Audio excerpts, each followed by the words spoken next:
let's talk about how you actually got interested in type and what made you actually move in that direction.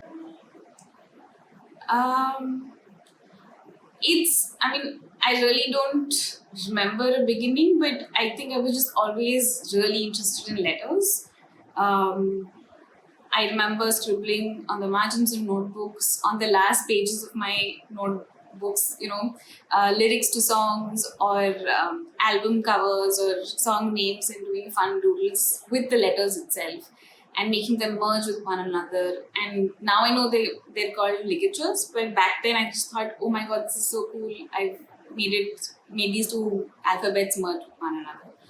And I always did that, so much so that what I use as my logo today started off in the margins of my notebook somewhere in the 7th standard.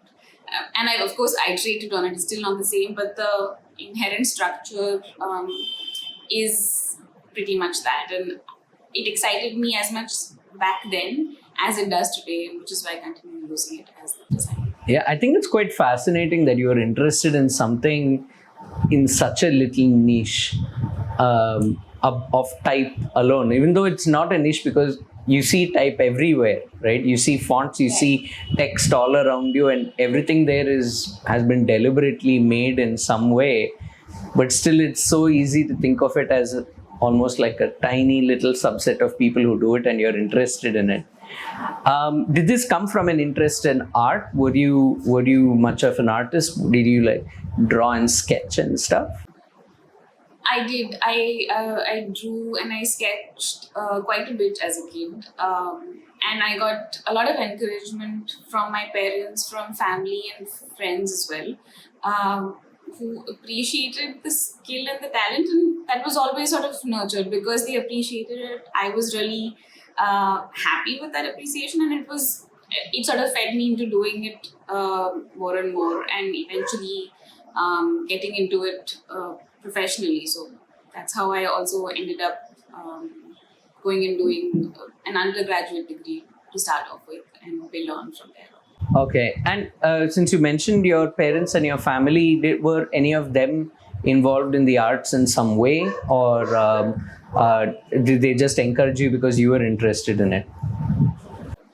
Yeah, no, no one in my immediate, actually, no one I know really was in the design field. That was something that worried them, that they had no clue how to possibly help me along in the field, what any parent might feel like.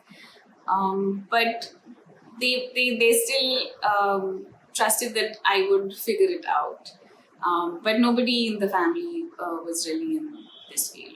I think that's pretty great. They didn't try to they didn't even try to nudge you in the direction of the traditional, I think we talked about this earlier, the engineering and medicine.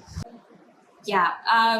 No, I think I was very clearly sure in school itself that I didn't know what I wanted to do, but I was very sure what I didn't want to do. And medical and engineering were definitely not it. Briefly, my dad suggested I might want to do a BSc in maths because I did enjoy the subject, but it was never really required of me. In fact, I remember my grandfather thinking, she should try and become an IAS officer and all. And my dad told my granddad that this is not something she's interested in, don't force her. So in that way, I think I was really lucky that my parents were fairly supportive. They were very supportive. In fact, they put me through college essentially. So I'm very grateful for that. Yeah, I get that.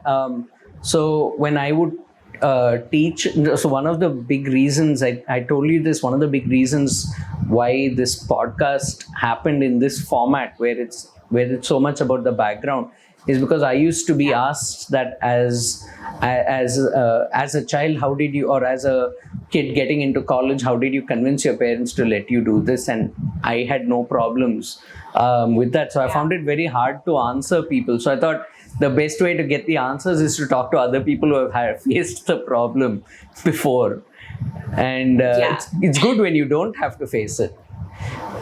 no, absolutely. It's one less hurdle because there's so many things to sort of put you off this field. Really, this would have just made it that much more harder. I'm grateful to not have Yeah, had to face that. I get that.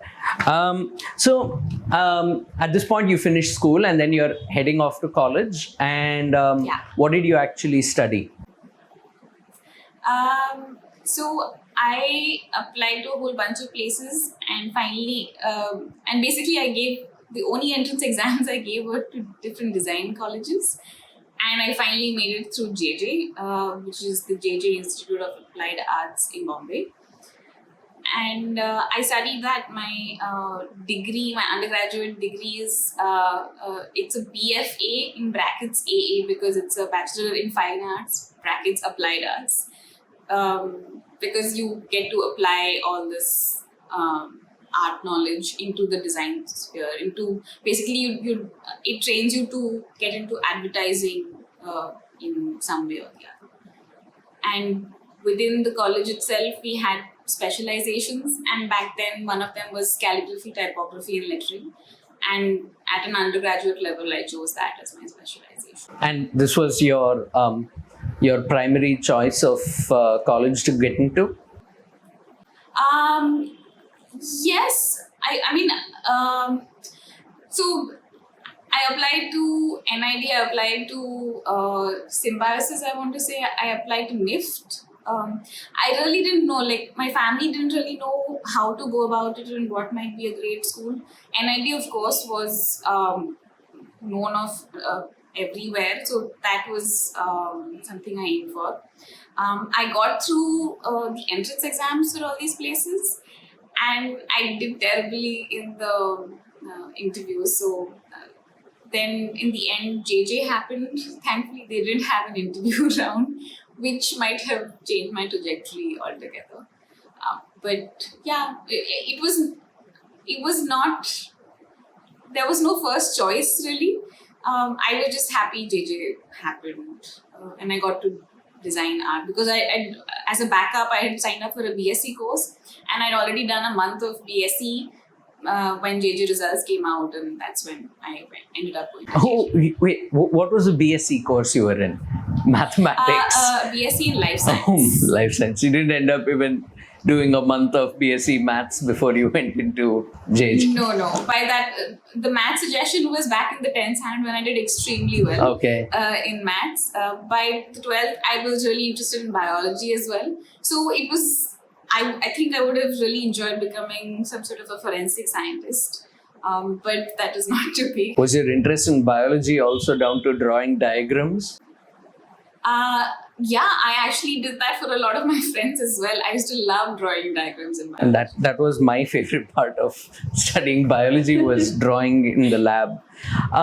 So now you got into JJ. What was the JJ experience like? Did it live up to the hype?